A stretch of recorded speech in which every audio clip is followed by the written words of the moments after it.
Amin, yang mulia para staf khusus Syekh Mursid, para wakil talqin, khusus yang dihadirkan membersamai kita pada malam hari ini.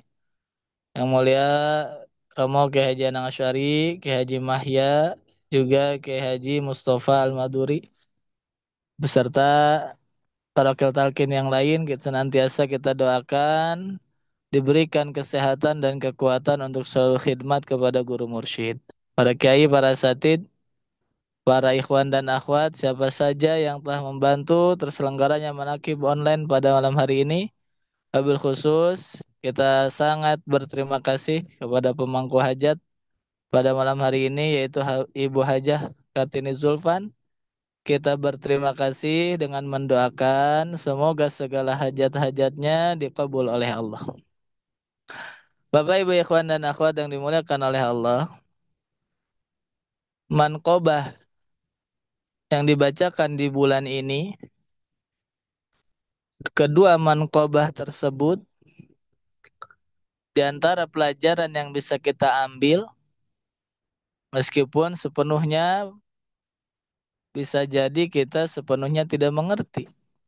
Tetapi sebagaimana apa yang disabdakan oleh Pangersa Abah Anom, syukur manakib itu kalau sampai mengerti. Tidak mengerti juga percaya saja karena karomah.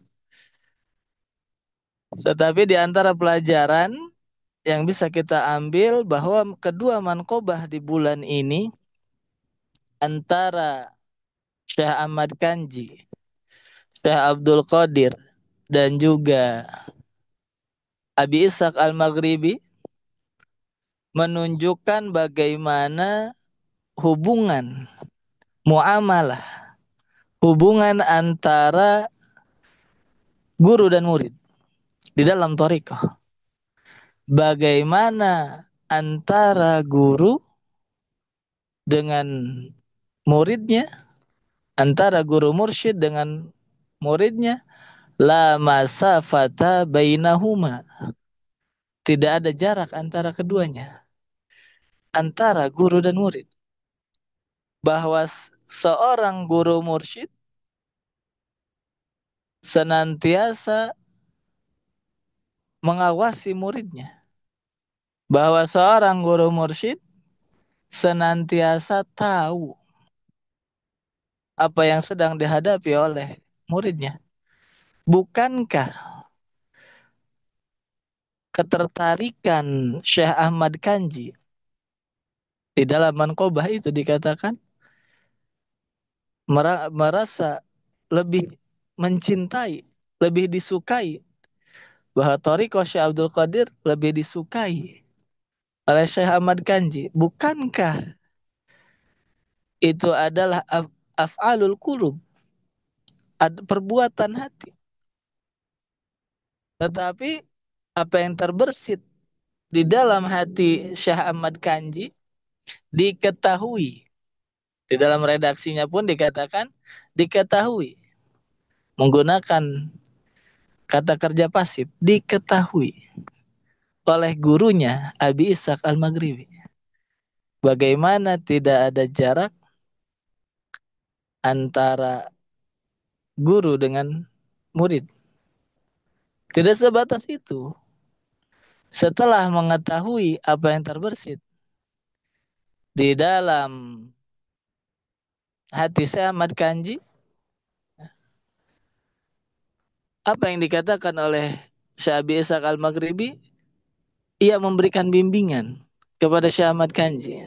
Tahukah engkau kedudukan Syekh Abdul Qadir? Bahwa Syekh Abdul Qadir itu jika lautan dijadikan tinta, pepohonan dijadikan pena, manusia, jin dan malaikat menuliskan, memiliki sifat 12 sifat yang lautan dijadikan tinta, pohon dijadikan pena, manusia, jin dan malaikat menulisnya tidak akan sanggup menuliskan ke-12 sifat itu. Bukankah itu bimbingan dari seorang guru kepada muridnya? Ketika ia mengetahui apa yang terbersit di dalam hatinya berupa kebaikan, berupa rasa mahabbah kepada seorang sultan aulia, Ia tidak membiarkan muridnya sendiri, tetapi dibantu, diwujudkan keinginannya. Pertama, diberitahu hakikat kedudukan daripada Syekh Abdul Qadir. Karena sebab wasilah itulah, maka pertemuan Syekh Ahmad Kanji dengan Syekh Abdul Qadir paling tidak karena dua sebab. Pertama, karena rasa mahabbahnya Syekh Ahmad Kanji kepada Syekh Abdul Qadir. Yang kedua, karena bimbingan guru mursyidnya. Dibimbing oleh Syekh Abi Ishaq Al-Maghribi. Tapi tidak hanya sampai di situ. Hubungan antara guru dengan murid. Apa yang dikatakan oleh Syekh Abdullah Wasyarani di dalam Al-Anwarul Qudusiyah fi Ma'rifati Qawaidis Sufiyah, beliau mengatakan bahwasanya as-samratul 'ammah, faidah, buah yang umum daripada talqin itu adalah ad-dukhulu fi bitalqin fi silsilatil qaum, adalah seorang murid yang ditalqin masuk ke dalam rantai silsilah. Fa idza taharraka fi amrin taharraka ma'ahu sairu ahli silsilah. Kalau seorang murid yang sudah ditalqin memiliki taharraka fi amrin, menghadapi suatu hajat, memiliki suatu cita-cita, menghadapi suatu urusan, taharraka ma'ahu sairu ahli silsilah. Atau kurang lebih maknanya seperti itu. Bisa dilihat di Al-Anwarul Qudusiyah. Maka semua ahli silsilah, khususnya guru yang masih hidup, membantu terwujudnya cita-cita itu. Khususnya yang berkaitan dengan kebaikan. Inilah juga mengandung adab. Di dalam pelajaran ini mengandung adab. Bahwa mesti i'tiqad seorang murid itu mesti meyakini bahwasanya guru mursyidnya senantiasa mengetahui keadaan dirinya. Baik itu bersitan hati berupa kebaikan seperti di dalam manqobah ini, ataupun bersitan yang tidak baik, yang tidak disebutkan di manqobah ini, tapi disebutkan di manqobah mengenai seorang yang awalnya ingin berziarah kepada Syekh Abdul Qadir, tetapi kemudian terbersit prasangka buruk dalam hatinya.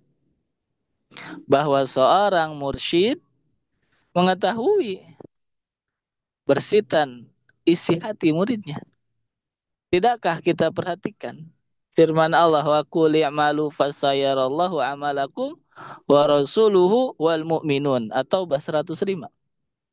Ketika Allah mengatakan ketika seseorang beramal, i'malu, beramallah kalian, fasayarallah, maka amal itu akan dinilai, akan dilihat. Tetapi lihatlah redaksi Al-Quran mengatakan fasayarallahu amalakum, Allah akan melihat amal kalian, wa rasuluhu, juga rasulnya, wal mu'minun, juga orang-orang mukmin. Antara Allah, Rasul, dan orang mukmin diberikan jeda, Allah tidak berkata fasayarallahu wa rasuluhu wal mu'minun amalakum, Allah, Rasul, dan orang mukmin akan melihat amal kalian. Allah tidak berkata seperti itu. Tapi yang Allah katakan, Allah akan melihat amal kalian juga Rasulnya dan orang-orang mukmin. Inilah menunjukkan perbedaan ilmunya Allah tentu. Perbedaan pengetahuannya Allah. Allah jelas, Al-Alim, maha mengetahui, ya'lamu sirra wa akhfa. Mengetahui yang terang-terangan, mengetahui yang tersembunyi, mengetahui perbuatan lahiriah, mengetahui perbuatan batiniah. Lantas bagaimana manusia bisa mengetahui keadaan di dalam hati? Wah, tentu bagi orang yang tidak percaya dengan guru mursyid, dengan ilmu tasawuf tentu tidak akan mengakui itu. Mana bisa seorang manusia mengetahui isi dalam hati. Tapi bacalah ayat ini. Lihatlah tafsirannya. Dibedakan antara pengetahuan Allah dengan pengetahuan Rasul dan orang mukmin. Bagaimana Rasul mengetahui amal seseorang? Khususnya bersitan di dalam hatinya. Lihat Fakhruddin Ar-Razi. Mafatihul Ghaib. Ia mengatakan, bi'alamin minallah. Rasul tahu, tapi bukan karena pengetahuannya, tetapi diberitahu oleh Allah. Pada masanya Rasul tahu mana sahabat yang sungguh-sungguh suhbah kepadanya, mana mereka yang di dalam hatinya dipenuhi dengan sifat nifak. Rasul tahu itu. Dan itu juga mesti diyakini, diwarisi oleh pewarisnya. Itulah guru mursyid. Mengetahui isi hati seorang murid. Tentu bi'alamin minallah, karena sebab diberitahu oleh Allah. Kemudian kita kembali lagi kepada kisah Manqobah itu. Tidak sebatas itu, tetapi bimbingan seorang mursyid itu ketika Syekh Ahmad Kanji kemudian pulang dan menceritakan mengenai pertemuannya dengan Syekh Abdul Qadir, seorang mursyid tetap memberikan bimbingan. Apa bimbingannya? Sudah, jangan lagi mencari kayu bakar. Bukankah itu bimbingan? Ia tahu, guru mursyidnya tahu apa yang lebih pantas dilakukan. Karena kepalamu sudah dimahkotai dengan mahkota yang mulia. Tidak layak lagi engkau mencari kayu bakar. Tetapi inilah kita lihat sifat seorang murid. Ketika mursyidnya sudah memberikan petunjuk, tetapi tentu kita husnudon. Di dalam kisah ini, ketawaduan Syekh Ahmad Kanji. Tetapi di satu sisi, betapa seorang murid itu meminjam istilah itu ya, angel ya, apa, keras kepala. Betapa seorang murid itu, meskipun guru mursyidnya sudah mengatakan, ada kalanya kita sifat seperti itu. Meskipun guru mursyid sudah mengatakan, sudah, jangan lagi mencari kayu bakar. Tetapi ia tidak iktirad, tidak tidak menentang secara buruk, tetapi tidak melaksanakan bimbingannya, petunjuknya. Akhirnya apa? Nah, apa kataku? Lihatlah bagaimana indahnya hubungan guru dengan murid. Nah, apa kataku? Sudah, berhenti. Jangan lagi mencari kayu bakar. Alhamdulillah, kita ada. Itu kisah. Kisah itu adalah perjalanan semua salik.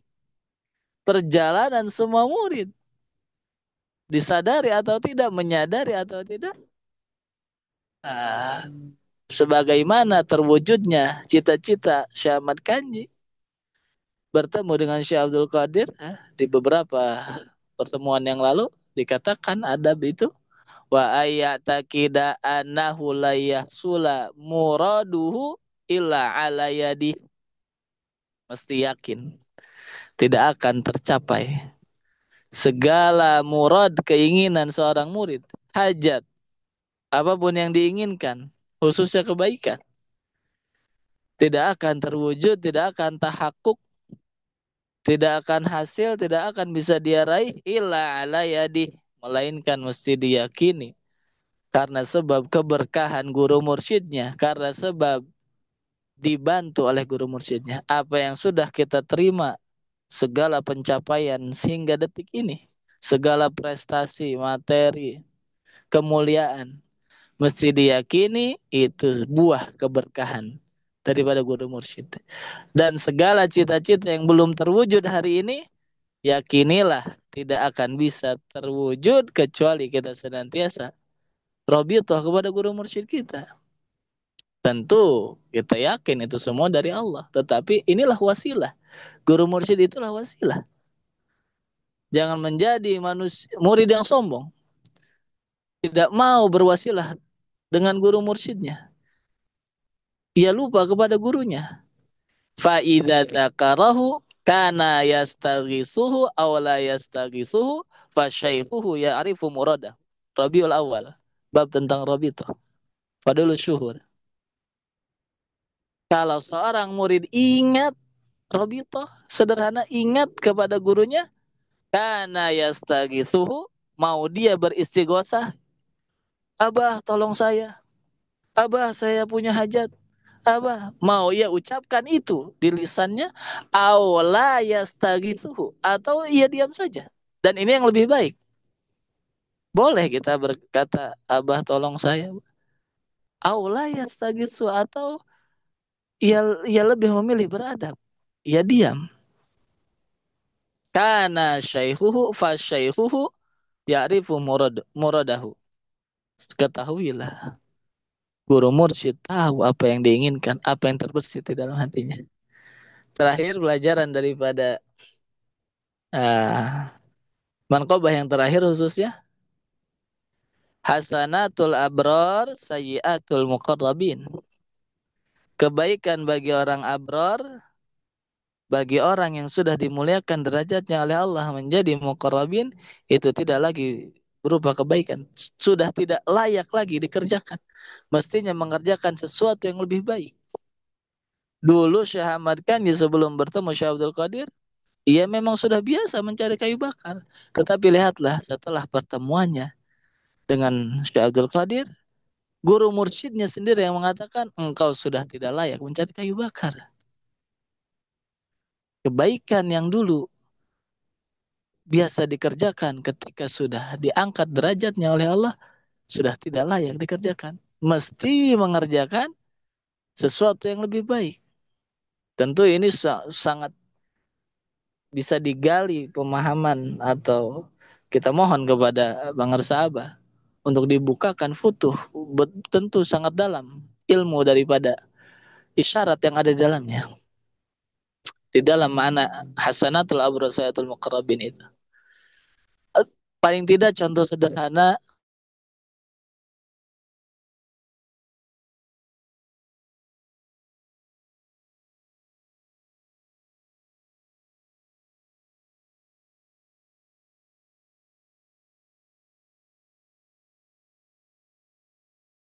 sudah tidak bagus. Yang bagus, yang terbaik sholat awal waktu. Dulu sudah mau zikir saja sudah bagus. Tetapi sekarang sudah bertemu guru mursyid, itu tidak layak. Yang terbaik adalah ikut zikir yang dibimbingkan oleh guru mursyid. Inilah sekian banyak betapa indahnya muamalah hubungan antara guru dengan murid.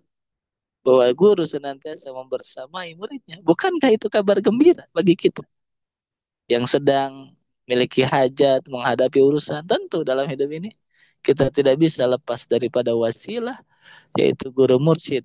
Wasilatun bainana wa bainallah, antara kita dengan Allah. Semoga kita senantiasa diberikan keberkahan istiqomah, mengamalkan segala amalia yang telah dibimbingkan kepada kita, dijadikan hati kita ini bersyukur, berterima kasih kepada Allah, kepada guru mursyid yang menjadi wasilah.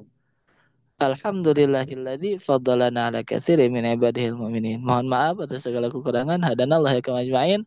Terima kasih sekali lagi kepada Sahibul Hajat, Pemangku Manaki, Bapak Hajah Kartini Zulpan, juga kepada para petugas, kepada MC, dan juga kepada Bunda Haya semuanya, para wakil talkin. Sampai kita bertemu kembali. Assalamualaikum warahmatullahi wabarakatuh. Waalaikumsalam warahmatullahi Waalaikumsalam warahmatullahi